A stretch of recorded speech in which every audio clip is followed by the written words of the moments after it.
নমস্কার বন্ধুরা, তোমরা সবাই কেমন আছো? আশা করি প্রত্যেকেই খুব ভালো আছো আর সুস্থ আছো। জানো তো, আজকে আমি কোনো ব্লগ শ্যুট করিনি, মানে ইচ্ছা করছিল না, শরীরটা আমার একটু খারাপ তো তাই। তো যাই হোক, আজকে যেটা হয়েছে, আমার দেওর নিয়ে এসছে কলকাতা থেকে একটা পেল্লাই সাইজের পাকা পেঁপে।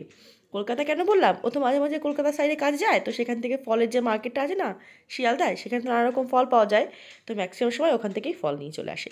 আর আমাদের বাড়িতে মানে সেই বিয়ে হওয়ার পর থেকে দেখছি, গরম হোক বা বর্ষার যে কোনো সময় খাওয়ার পরে যে কোনো একটা ফল সবাই খায়ই খায়। সেটা কখনো পেয়ারা হয়, কখনো কমলালেবু, মানে সিজন ওয়াইজ চেঞ্জ হতে থাকে। আর গরমকালে তো ম্যাক্সিমাম দিন খাওয়া হয় আম আর লিচু। আম কাটতে কাটতে আমার জীবন শেষ। তো যাই হোক, প্রচুর আম কাটতে হয় গরমের সময়টা আমার।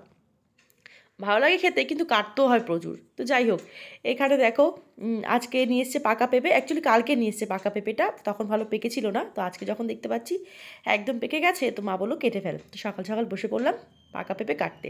আর আমার কিন্তু এই ফলটা ভীষণ প্রিয়। কারণ কি, পাকা পেঁপে খেলে যেমন শরীর ভালো থাকে, ঠান্ডা থাকে, তেমন কিন্তু স্কিনের জন্য এটা ভীষণ একটা অমৃতের মতো কাজ করে। স্কিন খুব সুন্দর রাখতে সাহায্য করে এই পাকা পেঁপে বা পাকা পেঁপের রস। যেমন খাওয়া যায়, তেমন কিন্তু ফেস প্যাক হিসেবে কাজেও লাগানো যায়। তো আজকে আর ফেস প্যাক লাগাবো না, কারণ কি, ওই যে বললাম শরীরটা একটু খারাপ, তাই মনটাও একটু খারাপ। মানে মনটা খারাপ ঠিক না, ওই আর কি, বোঝোই তো, ঠান্ডা লেগে জ্বর জ্বর। কী জানি কেন ঠান্ডার এই ওয়েদার চলে যাচ্ছে, তাও এখন ঠান্ডা গরম লেগে আমার একটু ঠান্ডা লাগা জ্বর জ্বর ভাব এখনও ছাড়ছে না আমার। তো যাই হোক, সেটা বাদই দাও। তো এখন কেটে ফেলছি।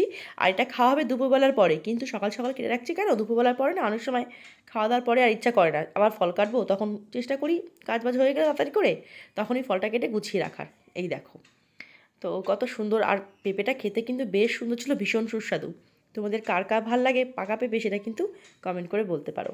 আর তোমরা কিন্তু অনেকেই, আমি জানি পাকা পেঁপে অনেকে পছন্দ করে না, বলে কি কেমন একটা স্মেল লাগে, কিন্তু স্মেল যেমনই থাকুক না, হোক না কেন বা থাকুক না কেন, শরীরের জন্য যে জিনিসটা ভালো সেটা কিন্তু ইচ্ছা না করলেও খেতে হয়। যেমন এটা, এটা আমি ভালোবাসি, খেতেও ভালোবাসি, আমার ভালোই লাগে টেস্টটা।